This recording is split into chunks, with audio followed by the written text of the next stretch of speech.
Greetings, programmers! Busted Thumbs back for episode number 11 of our Music Player Studio. When we left off, the last one was a bit of a quick one, which was absolutely great because we got our clones to be playing the music, and we had it so that we were getting both the melody and the accompaniment playing, and we could have had as many accompaniments as we want, made as many different parts of harmony as we want. But we noticed that as they were playing, they started getting out of sync.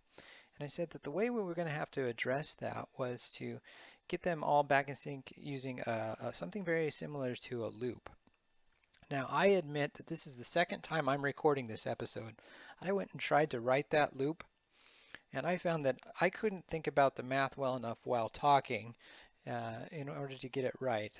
And so what I'm going to do is I went through and I killed that last recording of that episode and I just finished the loop out, and I'd rather explain to you what I did in the loop rather than try and do it while I'm talking, and hopefully that will work out better because there's some interesting math that's going on. The thing to note though is that this is now wrong. Inside of our music player, this when I receive play current music, we don't want that anymore. That's no longer the correct thing at all. I'm just going to detach that and get rid of this. And you'll notice that I now have this when I receive play tick. And that's what we're going to be using when we get back again. Now I put the logic for that loop inside of the stage itself. And it's the stage guy that's now getting play current music. And this is my loop. So you may have noticed that I've set up some variables that are global here, some that the stage can work with, including whether or not the music is currently playing. We have a number for the current measure and a number for the current beat inside of the current measure. So this is where we are in the beat to the current measure. On top of that, I not only have the current one, but I want the last one to be around as well, because when we go to play, we're actually just going to have to find out if a note came up between our last measure and last measure beat and the current measure and current measure beat.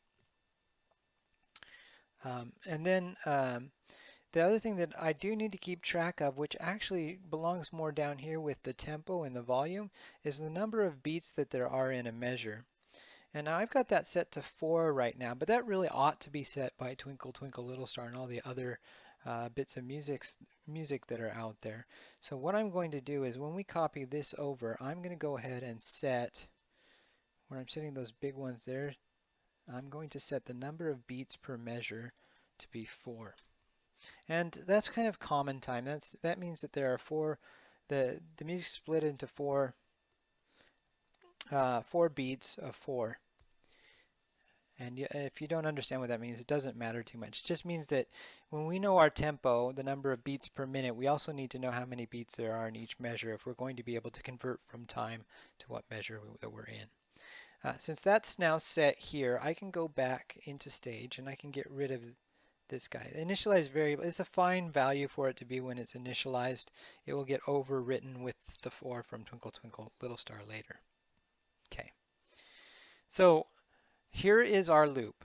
We get our loop going when the play current music is started. And let me see if I can describe to you what's going on here. The first thing that we have to do is reset our timer, because the timer is what we're going to use to figure out how far into the song we are. And resetting it basically says we're at the start of the song. When we do that, we also need to set our current measures and our last measures back to 0. We're going to reset them. And we're going to say that our is music playing is now true, because that's what we're doing. We're playing the music. And here's the loop. The loop is going to keep going until we're no longer playing music anymore. That's what this condition is. The first thing that we do inside of that loop is we set the last measure and last measure beat to the thing that is the current measure and the current measure beat. And then we go figure out what the current measure and current measure beat should be. So by the time we hit tick, this last measure will have the old value, and the current measure and current measure beat will have the new value. All right, so what is this math that we're doing? The current measure we're trying to do is figure out based on how much time has passed, which measure should we be in. To do that, we actually have to figure out how long a measure is. And that's what this is. This beats per measure divided by tempo tells us how many minutes occur in one measure. And the timer here, the timer is based on seconds. And yet we were doing this the tempo here based on minutes. So what we have to do is we have to take the timer and divide it by 60 to get the value of minutes that are going on. And remember that these are fractional numbers here, so it's not like it's always 1, 2, 3. If 30 seconds have gone by, then this number will be 0.5 because it's half of a minute. So if we take the number of minutes and we divide it by the number of minutes in a beat, that's going to give us what our current measure is. And I put this floor in here because we want that to be an integer. So basically this, if we had 60 beats per minute and there were 4 beats, it would mean that every 4 seconds we're in a new measure. Our tempo was, I think, 80, so it's going to be just a little bit different from that, but it's going to be around 4-ish seconds for each measure to go by. The second one here is how many beats we've gone into inside of that measure. So what we have to do first is we have to figure out this bit right here. That's this guy. What this guy is of course this first one is our number of minutes again, but what this guy happens to be is how much time has passed to get us to the start of our current measure. So that is, it takes our current measure, which is counting from 0, you'll note it's not counting from 1, and multiplying it by the number the length of time in minutes for a particular measure. That means that this number, if current measure is 0, is going to be 0. If the current measure we're in is 1, it's going to be the number of minutes for one measure. If it's 2, it's going to be the number of minutes for 2 measures, etc. So it's taking the current time in minutes and then it's subtracting out all of the time that happened before we got to this measure. So what we're left over with is the amount of time that's happened since we got to the start of the measure. We take that value and we multiply it by the tempo, and that gives us what beat we are inside of the measure. Okay. The important thing to note, if you didn't quite get all of the math, is that we have at this point, we have the current measure that we should be on, and we have the beat that we should be in, and we need those two things to know which notes we should play and when, and we send those along through this play tick event. And let me just show you this guy working. He's not going to play anything here, but I can show you what the current measure and the current measure beat happens to be as we play, as we click the play button. So I'll run this up again, and I'll press the play button, and you'll see that the beat's moving pretty quick, but it's going from 0 up to the end of 3, not quite getting to 4. And when it gets up to 4, that's when we switch over to the current measure going up by 1. And the only important thing to note in all of this is that these things are proceeding at the pace we would expect. This is going up roughly every 4 seconds, and we're getting a beat close to every second it going up. Okay? And on your screen that might have been going by so fast on the video, but if you were to play this on your own project, you would see it working out pretty well, and hopefully you did see the current measure going up about every 4 seconds or so. Okay, so those things are now in good shape for our player to use. So the music player now, and I think maybe we'll just start with the melody to try and get it right. So we're going to need that if statement again, but that's going to be a little bit different. If my music instrument index is equal to 1, then what I want to do is I want to make sure that I have the next note. So our note, what did it start out with? The note value we have should have been initialized. Let's see, when we read this in, actually we don't seem to initialize. We only set it when we read the next one. So really we should have initialized that. When we initialize all this stuff here, initialize our variables, I'm going to move this guy over here, and we'll work on this guy off to the side in a bit. Let's make sure that we're setting those things. Let's make sure that this is 0. We're just going to clear all this stuff out. Beat and measure is 0.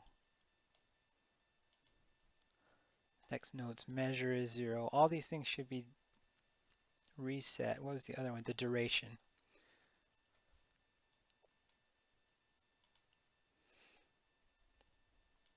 That should also be 0.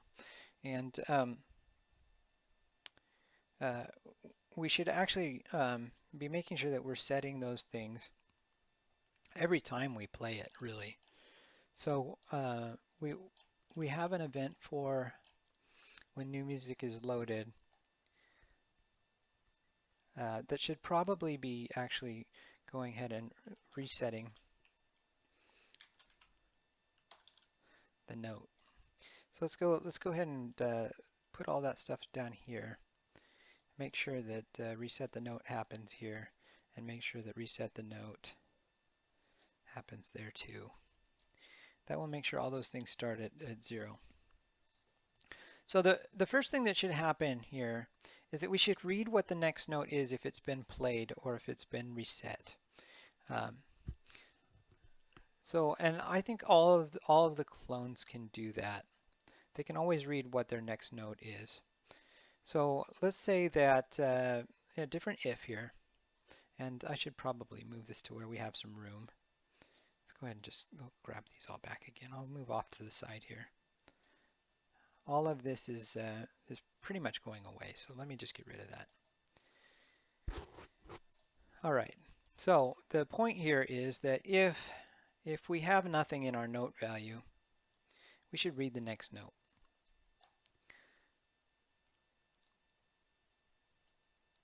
So that would say if, let's say anytime this is 0, it's wrong, because we actually start counting from 1. So anytime these are equal to 0, that's what we're looking at. If the next note right there is equal to 0, then we need to read the next note. And that guy's right there. Just grab him from there. Let's read the next note, okay? And what that means is then when we play that note, we should reset it so that when we come into this loop, we're always ready to read the next note, okay? Now, after we've read the next note, if we need to know if we need to play it. So two things need to happen. We need to be in the right measure. So we do have the current measure.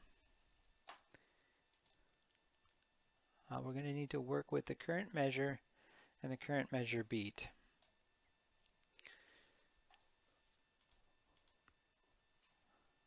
If our note is in the current measure, we might have to play it. Or if it's less than the current measure, we definitely have to play it. So in one case, if our note, which is the measure of our note, the next, no, it's the one from ours. That would be the next note measure. If our next note measure is less than the, and in this case, we're going to have to add 1 because that was 0 based, and our next note measure is 1 based and current measure is 0 based. If that's true, we need to play our note. So I'm going to go ahead and make another block called play note, and we'll get to that later. But when we're here, we need to play our note. If we played our note, when we're done playing our note, let's be done. Stop this script. Okay. Now, in another case,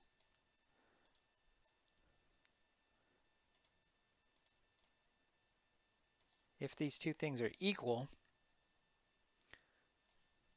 then we got to do a little more work. So the current measure plus 1, next note measure. So if our note says that it is in the current measure, then we need to start looking at, instead, we need to start looking at the beat.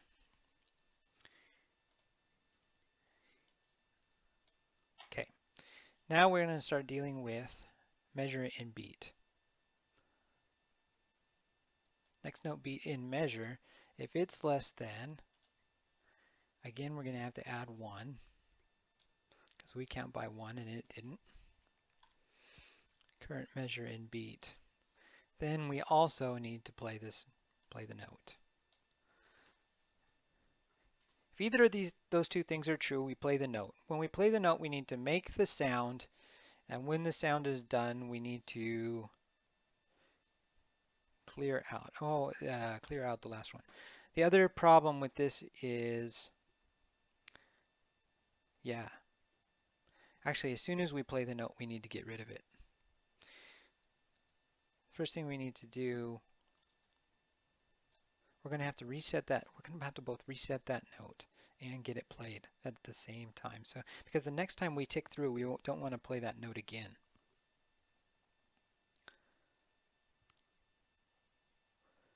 In order to do that, we're going to have to do this play.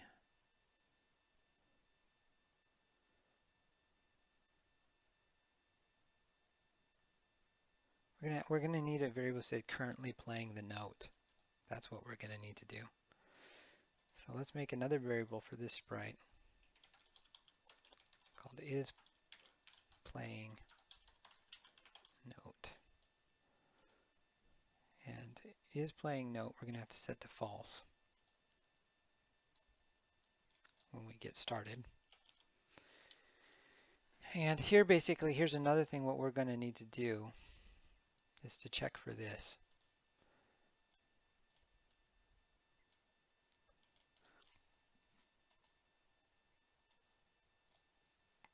If we're playing the note, then don't worry about this script anymore.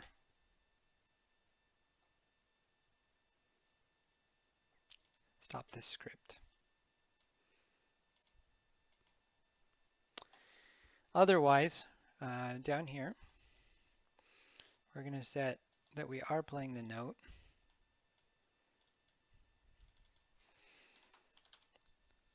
Then we're going to actually play the note.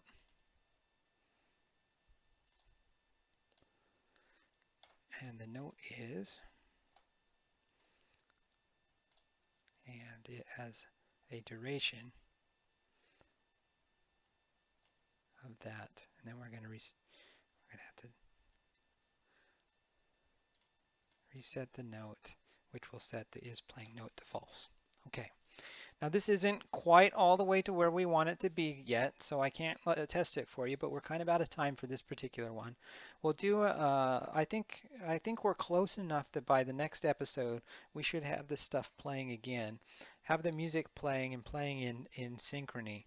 Once we do that, we'll be in another good place to wrap up for you to be able to try this out on your own. This time we should be playing music and playing it in a way that makes it sound right all the way through. So hang on in there for one more and we'll have our Music Player Studio working with the sound once again. Thanks for hanging in there. I will see you in the next one. Bye-bye.